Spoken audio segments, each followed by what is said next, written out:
रणधुमाळी हा शब्द चुकीचा आहे. महाराष्ट्रामध्ये मला वाटतं 17 जागांसाठी निवडणूक आहे विधान परिषदेत. काही अपवाद वगळता महाविकास आघाडीकडे तेवढं बळ जरी नसलं तरी पण जागा बिनविरोध होऊ नये ही भूमिका महाविकास आघाडीनं घेतली आणि त्यानुसार मग सातारा असेल, कोकण असेल, पुणे असेल, अन्य काही ठिकाणी महाविकास आघाडीनं विदर्भात हे नागपूर असेल, यवतमाळ असेल, मराठवाड्यामध्ये हिंगोली, नांदेड अशा ठिकाणी महाविकास आघाडीनं आपले उमेदवार उभे करून विरोधी पक्षाचं जे अस्तित्व आहे ते दाखवण्याची तयारी सुरू केली.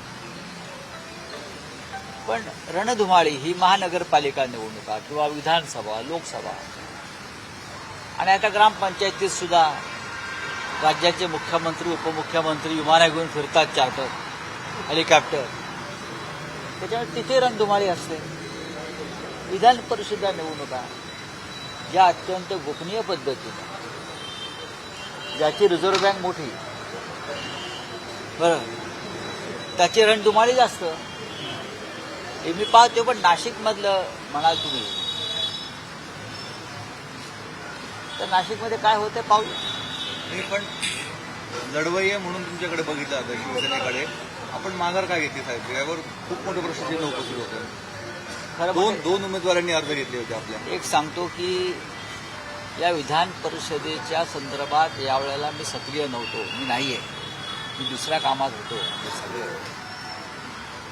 पण इतर ठिकाणी आम्ही सगळ्यांशी चर्चा करून उमेदवार ठरवले. नाशिकमध्ये आमच्या 2 लोकांनी अर्ज भरणार होते आणि ती जबाबदारी इकडले जे आमचे संपर्क प्रमुख आहेत निर्लेकर त्यांच्यावर आम्ही दिली होती, कारण मी दुसऱ्या ठिकाणी होतो. खरं म्हणजे जबाबदारी तशी महत्त्वाची होती, पण घोडेबाजार होऊ नये असं त्यांचं म्हणणं आहे. आता घोडेबाजार अख्ख्या महाराष्ट्रात सुरूच झालेला आहे. तो काय नाशिकमध्येच होतो असं नाही. आणि जिथे भारतीय जनता पक्ष आणि शिंद्यांसारखे लोक आहेत तिथे सगळ्यात आधी घोडेबाजार होतो आणि मग निवडणुका होतात. आता नाशिकवर लक्ष आहे आमचं, बघू आता काय होतंय.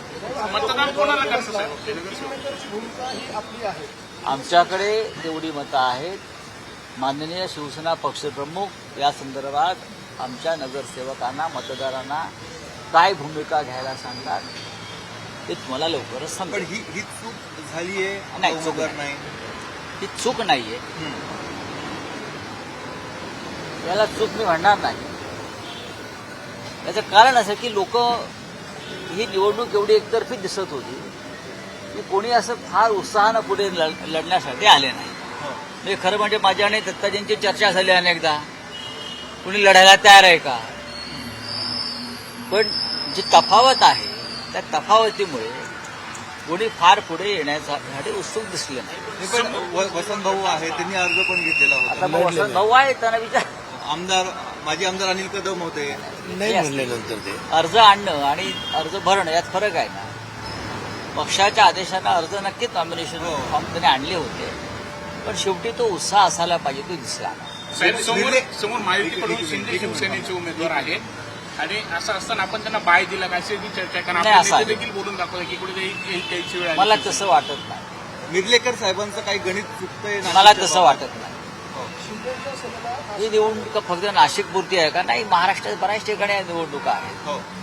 त्याच्यामुळे ज्याला यातलं आर्थिक गणित कळत आहे ते असं कोणाचं चुकलं किंवा काय असं असा प्रश्न निर्माण करणार नाहीत. 100च्या वर जरी आमच्याकडे मतदान असतं तरी आम्ही हे धाडस केलं असतं, एवढंच मी सांगतो. पण बंडखोरी मोठ्या प्रमाणात होती नाशिक असेल, राज्यात. अहो, आम्ही निवडणुकीतच नाही तर मी काय बंडखोरी करणार. महायुतीमध्ये बंडखोरी मोठ्या प्रमाणात झाली होती. नाशिकमध्ये भाजपचेच जितेबंधूंनी उमेदवारी अर्ज भरला. पुण्यामध्ये चांगलं आहे ना. वेगवेगळ्या ठिकाणी बंडखोरी. नगरसेवकांना, मतदारांना आर्थिक बळ मिळेल त्याच्यामुळे. आपला उमेदवार जर असता तर महाविकास आघाडी कोण आपल्या सोबत उमेदवार असतं किमान तुम्ही या विषयाच्या बाहेर पडलं पाहिजे नाशिककरांना. नाही पण आपल्याला अंधारात ठेवून हा सगळा निर्णय झाला असा एक संदेश यामध्ये आपल्याला म्हणजे कोणाला तुम्हालाच होता. नाही उद्धव साहेबांशी चर्चा करून झालं. हो. आम्ही सगळे एकत्रच होतो. माननीय पक्षप्रमुखांशी चर्चा झाली. आमची सगळे जे इथे उभे आहेत आता त्यांच्याशी चर्चा झाली. या सगळ्यांना मातोश्रीवर सुद्धा बोलून चर्चा केली.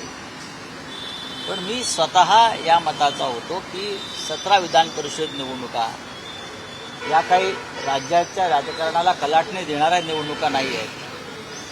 स्थानिक स्वराज्य संस्थांचे जे निकाल लागले मधल्या काळात त्याच्यामुळे काही ठिकाणी निकाल स्पष्ट दिसत आहेत, निर्णय स्पष्ट दिसत आहेत. त्याच्यामुळे रक्त का आटवायचं.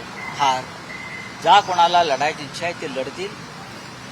बिनविरोध निवडणुका करायच्या नाहीत हे धोरण होतं. त्यानुसार अनेक ठिकाणी आम्ही उमेदवारी अर्ज भरले.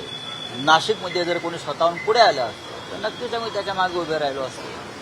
ऐनवेळी नाशिकमध्ये शिंदे सेनेला रोखण्यासाठी भाजपच्या बंडखोरांना शिवसेना बळ देणार अशा पद्धतीची चर्चा आहे आणि भाजपच्याच मदतीनं हा सगळा डाव आखला जातो असं कळतं. मग ते तुम्हाला निकालाच्या वेळेला कळेल ना प्रत्यक्ष. शिंदे सेना म्हणजे हा काय फार मोठा फोर्स नाही आहे महाराष्ट्रात. हा पैशाचा फोर्स आहे आणि हा पैसा ठेकेदारीतून आणि भ्रष्ट मार्गाने आलेला पैसा आहे. अशा प्रकारचं राजकारण सर्वच पातळ्यावर थांबलं पाहिजे ही आमची भूमिका आहे. अशा परिस्थितीत भाजपच्या याचा अर्थ काय भाजप काय दानशूर पक्ष आहे आणि फार पवित्र पक्ष असा नाही आहे. पण आमचा पहिला क्रमांकाचा शत्रू हा शिंदे गट आहे. भाजपमध्ये अंतर्गत वाद संवादावर आहे. 3 आमदारांनी मुंबईच्या भाजपविरोधात नाराजी व्यक्त केली. ज्या पद्धतीचा सगळा कारभार चालला दोन्ही शिवसेनेकडे आले पाहिजे असं त्यांनी मत व्यक्त केलं. मग मातोश्रीवर या असं मत व्यक्त केलंय ना. मग आम्ही मातोश्रीवर बसलेलो आहोत उद्धव साहेबांच्या नेतृत्वाखाली. मी कालही म्हणालो जर तुम्हाला पश्चाताप झाला असेल तर पश्चाताप व्यक्त करण्याची जागा ही हिंदू हृदय सम्राट शिवसेना प्रमुखांचं निवासस्थान मातोश्री तिथे या आणि पश्चाताप व्यक्त करा. मग आम्ही चर्चा करू. कशाला निमंत्रण द्यायचं. कशाला निमंत्रण मातोश्रीवर या जे शिंदेच्या शिवसेनेतले ज्यांनी वक्तव्य केलं त्यांना तुम्ही एक प्रकारे निमंत्रण देताय. आता मी दत्ताजी गायकवाडांना सांगतो निमंत्रण पत्रिका छापा. दुसरं काय सांगू शकतो मी. अंबादास दानवेंनी पण अशा पद्धतीची इच्छा व्यक्त केली होती की दोन्ही शिवसेना जयंती एकत्र यायला पाहिजे. बरोबर आहे ना. त्यासाठी त्यांना मातोश्रीवर येऊन पश्चाताप व्यक्त करावा लागेल ना. ज्या पद्धतीनं ते बाहेर पडले, पक्ष फुटला, स्वाभिमान गहाण ठेवला, महाराष्ट्राचं नुकसान केलं, बाळासाहेब ठाकरेंच्या शिवसेनेसमोर अमित शहा यांना ताकद देण्याचा प्रयत्न केला. याचा पश्चाताप तर सगळ्यांना व्हायलाच पाहिजे. मातोश्रीवाला की प्रश्न सुटेल पश्चाताप व्यक्त केल्यानंतर. येऊ द्या ना. आल्यावर बघू. साहेब विलेकरांची प्रेस झाली. ते म्हटले की महाविकास आघाडीचा उमेदवार जर विधान परिषद असेल तर मतदान केलं असतं. शिवसेनेचे नगरसेवक अपक्षाने मतदान करणार नाही असं त्यांनी परवा वक्तव्य. माझ्याकडे त्या संदर्भात माहिती नाही आहे फार. हा ते त्यांनी सांगितलं बैठक घेऊ उद्धव साहेब निर्णय घेतील. मगाशी तेच म्हणाला ना उद्धव ठाकरे आमचे निर्णय घेतील पक्षप्रमुख. तुम्ही फार खोलात का जाताय. बघू ना. किंग मेकर असायला सुद्धा हाताशी ताकद असावीच लागते ना. शेतकऱ्यांना जी कर्जमाफी दिलेली आहे ती कुठेतरी फसवणूक आहेत अशी शेतकरी नेत्यांकडून आरोप केला जातोय की 2 लाख सांगितलंय पण प्रत्यक्षात 50,000च मिळणार असे शेतकरी नेते आरोप करतात. शेतकरी नेत्यांचा संवाद पूर्ण झाला की आम्ही मत व्यक्त करू. 2019 मध्ये ज्या शेतकऱ्यांना कर्जमाफी मिळालेली आहे त्याही लोकांना वगळलेलं आहे आणि 2019ला उद्धव बघा हे पहा की देवेंद्र फडणवीस यांच्या घोषणा किंवा नरेंद्र मोदीच्या घोषणा हा एक फसवणुकीचा प्रकार असतो. शेतकऱ्यांना सरसकट कर्जमाफी करावी आणि त्यांचा 7/12 कोरा करावा ही सातत्यानं मागणी. शिवसेना पक्षप्रमुख उद्धव ठाकरे हे मुख्यमंत्री असताना त्याने जी कर्जमाफी केली तो फॉर्म्युला तुम्ही नीट समजून घ्या. आता तुम्ही लाडका बहीण योजनेत फसवणूक, कर्जमाफीमध्ये फसवणूक, प्रत्येक योजनेत तुम्ही फक्त लोकांना फसवताय. ही फसवणूक थांबणं फार गरजेचं आहे. कांद्याचा प्रश्न गंभीर आहे जिल्ह्यामध्ये. नाफेडकडून कांद्याची खरेदी केली जात होती, मात्र आता केंद्रीय वखार महामंडळाने 50% कांदा घेण्यास नकार दिलेला आहे नाफेडकडून. त्यामुळे शेतकऱ्यांना काही फायदाच होत नाही. शेतकऱ्यांनी भाजपला मतदान करू नये, फार कडवट भूमिका घ्यावी. आणि जोपर्यंत शेतकरी आता मधल्या काळामध्ये मनमाडला एक प्रचंड मोर्चा निघाला, अंबादास दानवे आमचे होते, रोहित पवार यांच्या नेतृत्वाखाली. अशा प्रकारे राज्यभर शेतकऱ्यांनी जर रस्त्यावर उतरून आंदोलन केलं आणि मोदींच्या सभेला जाण्याचं बंद केलं, मोदी फडणवीसांच्या, तर अनेक प्रश्न आपोआप मार्गी लागतात. काल आपण शिर्डीमध्ये होतात, मेळावा झाला, मात्र तिथले स्थानिक खासदार उपस्थित नव्हते तुमच्याकडे. स्थानिक खासदारांनी माझ्याशी वारंवार चर्चा केली. लोकसभेच्या स्थायी समितीची एक महत्त्वाची व्हिजिट काही ठिकाणी देशात होती आणि त्या कमिटीवर खासदार असल्यामुळे त्यांना जावं लागलं. मी स्वतः मधल्या काळात अशा कमिटीच्या बैठकांना मला जावं लागलं. त्याच्यामुळे त्यात फार वेगळ्या अर्थाने घेण्याची गरज नाही. एक तो वेगळा अर्थ चंद्रकांत खैरेंनीच घेतला, काय? की कुठे जाणार नाही असं मला वाटतंय, परंतु त्यांनी असा निर्णय घेऊ नये. म्हणजे त्यांना एक असं वाटतंय की ते दुसऱ्या पक्षात किंवा काहीतरी नाही, मला असं मी विचार करत नाही कधी. काही दिवसांपूर्वी पदाच्या नियुक्त्या झाल्या, निष्ठावंतांना नावाची चर्चा आहे. 2 गट पदाचे चित्र समोर येत आहे. निर्लेखनाच्या नियुक्त्या आणि तुम्ही वारंवार पदाधिकारी नाराज आहे. चुकीचं आहे तुमचं. मी या पक्षाचा नेता आहे, उत्तर महाराष्ट्राचा संपर्क नेता आहे. माझ्या सहीशिवाय कोणती नेमणूक होत नाही. शिवसेनेमध्ये कोणताही गट नाही. गट एकच आहे बाळासाहेब ठाकरेंचा, तो अजूनही चालू आहे. लक्षात घ्या. कोणी स्वतःला या किंवा त्या गटाचा मानत असेल तर त्याने या पक्षात काम करू नये.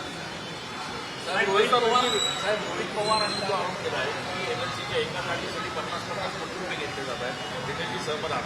हो, मी सहमत आहे. स्थानिक स्वराज्य संस्था हा एक मोठा घोडेबाजार आहे आणि या घोडेबाजारामध्ये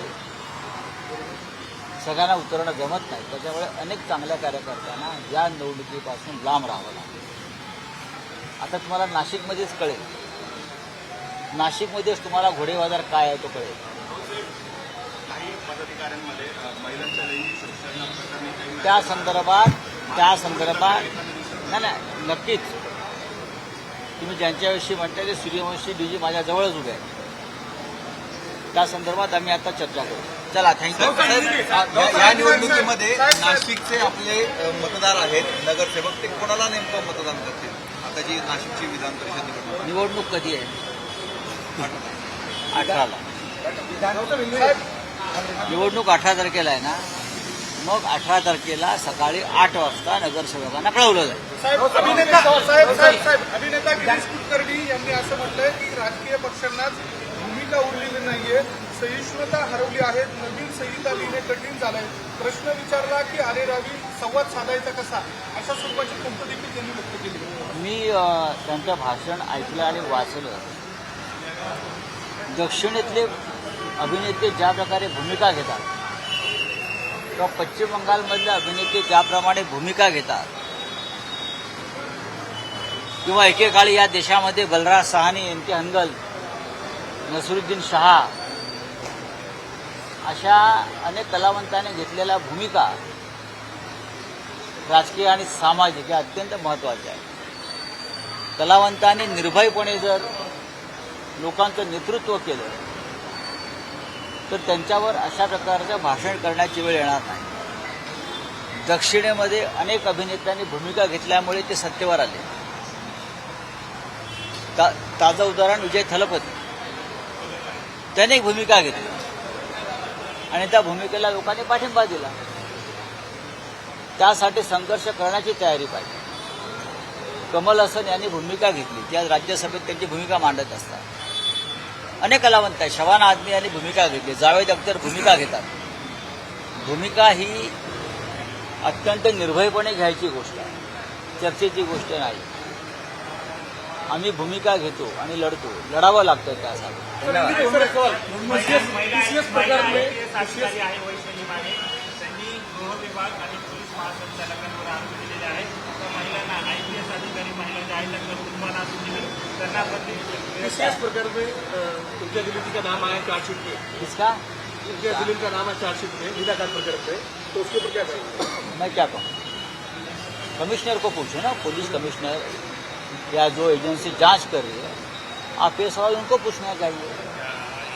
एक विषय की जांच चल रही है या जांच पूरी हो गई है, चार्जशीट में किसका नाम है किसका नहीं है, उस बारे में वो खुद व्यक्ति जवाब देगा।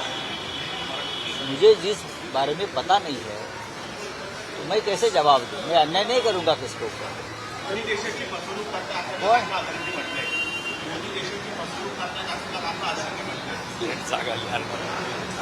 मी अण्णांचं अभिनंदन करतो, त्यांना फार मोठ्या कालखंडानंतर त्यांचे डोळे उघडलेले आहेत आणि त्यांना कंठही फुटलेला आहे। मोदी जर देशाची फसवणूक करणार असतील तर अण्णा चलो हम वापस रामलीला मैदान जाएंगे और आपके नेतृत्व में आंदोलन करेंगे, वही पुराना आंदोलन, और हम सब आपके साथ जंतर मंतर और रामलीला मैदान में बैठकर देश को आह्वान करेंगे, चलो आइए लड़िए।